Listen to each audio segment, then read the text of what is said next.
سامعین و ناظرین، انفیکشن کنٹرول سوسائٹی آپ کی بہتر صحت کے لیے،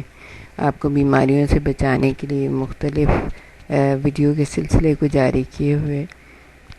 ہم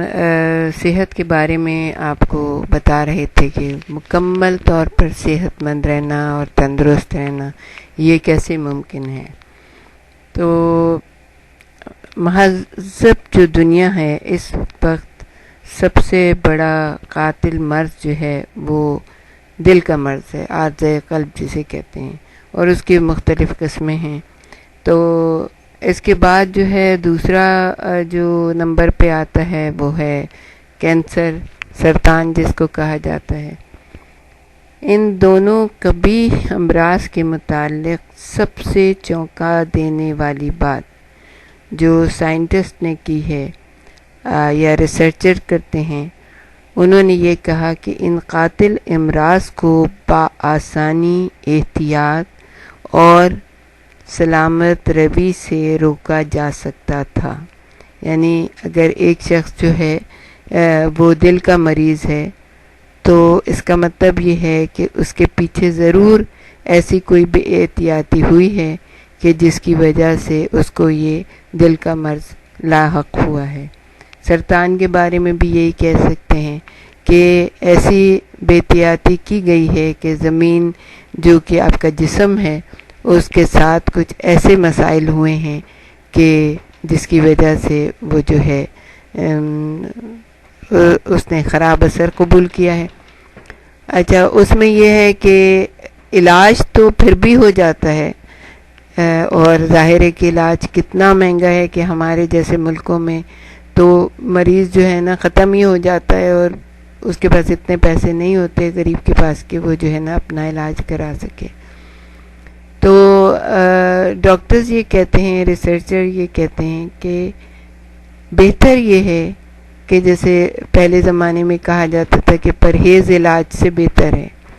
اسی طرح آج کل یہ کہا جاتا ہے کہ اگر صحیح ڈائٹ ہو، صحیح کھانا ہو اور ورزش کی جائے اور اپنے معمولات کو صحیح رکھا جائے، اپنی جسمانی بھی تربیت کی جائے، اپنی ذہنی بھی تربیت کی جائے، گھر میں سکون ہو، ازدواجی تعلقات بہترین ہوں، بچوں کی صحیح تربیت ہو رہی ہو، تو بہت سارے جو قبیح قسم کے امراض ہیں ان سے بچا جا سکتا ہے۔ اچھا، سرطان کے متعلق حیرت انگیز خبر یہ ہے کہ 80 سے 90% حالات میں اس کا سدباب ہو سکتا ہے، اور ہر شخص اپنی طرز زندگی میں تبدیلی لا کر کینسر کی آمد کو کم کر سکتا ہے۔ اس میں سب سے بڑی چیز جو ہے وہ یہ ہے کہ تمباکو ہے، جیسے ہر قسم کا تمباکو، کہ چاہے وہ پان کا تمباکو ہے، چاہے وہ سگریٹ کا تمباکو ہے، جو بھی چیز ہے، یہ گٹکا وغیرہ، یہ گندی قسم کی چیزیں جو ہیں نا، ان کو اپنے سے دور کر کے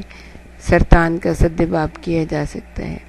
مناسب غذا استعمال کر کے، ورزش کر کے، اپنے آپ کو فٹ رکھ کے، چربی کو کم کر کے، دل کی بیماریوں کے، بہت ساری بیماریوں کا علاج خود بخود کیا جا سکتا ہے۔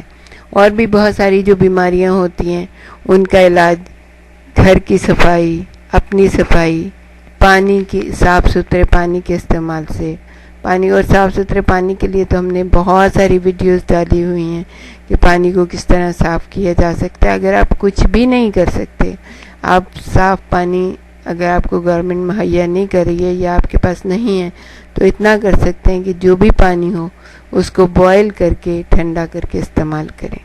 بہت احتیاط کے ساتھ، بچوں کو بھی وہی پانی دیں، خود بھی وہی پانی پینے۔ تو پیٹ کے جتنے امراض ہوتے ہیں جو زیادہ تر ہمارے جیسے ملکوں میں ہوتے ہیں، وہ جو ہیں وہ کم سے کم ہوتے چلے جائیں گے۔ بچوں کے اور اپنے ہاتھوں کی صفائی رکھے، خاص طور سے وہ ماں جو کھانا پکاتی ہے یا اپنے بچوں کو، چھوٹے بچوں کو اپنے ہاتھ سے کھانا کھلاتی ہے، اس کو تو لازمی ہر کام کرنے سے پہلے اپنے ہاتھ دھونے چاہیے، اینٹی بیکٹیریل سوپ رکھ دیں، کوئی بھی سستے بھی سوپ ملتے ہیں، ایسی کوئی بات نہیں ہے کہ بہت ہی مہنگے سوپ ہوتے ہیں، سستے قسم کے سوپ، لیکن ہاتھ دھو کے ہر کام کریں۔ بچے کو کھانا کھلائیں تو ہاتھ دھو کے کھلائیں، بچے کے لیے کھانا پکائیں تو ہاتھ دھو کے پکائیں، اپنی فیملی کے لیے ہر چیز صاف ستھرا رکھیں، اور خاص طور سے جو کچن کی صفائی ہے وہ بہت زیادہ ضروری ہے۔ ہمارے جیسے ملکوں میں ایک کپڑا ہوتا ہے جس کو صافی کہتے ہیں، لیکن سب سے زیادہ گندا وہی ہوتا ہے، وہی صافی جس کو آپ ہاتھ لگاتے ہیں تو ہزاروں قسم کی جراثیم جو ہے نا آپ کے ہاتھ سے چمٹ جاتے ہیں۔ تو چھوٹی چھوٹی چیزوں سے اور چھوٹی سے لے کے بڑی بیماریوں سے احتیاطی تدابیر کے ذریعے، انفیکشن کنٹرول کے ذریعے آپ اپنی صحت کو بھی بہتر بنا سکتے ہیں، اپنے گھر والوں کی صحت کو بنا سکتے ہیں بہتر، اور معاشرے میں ایک فعال کردار ادا کر سکتے ہیں۔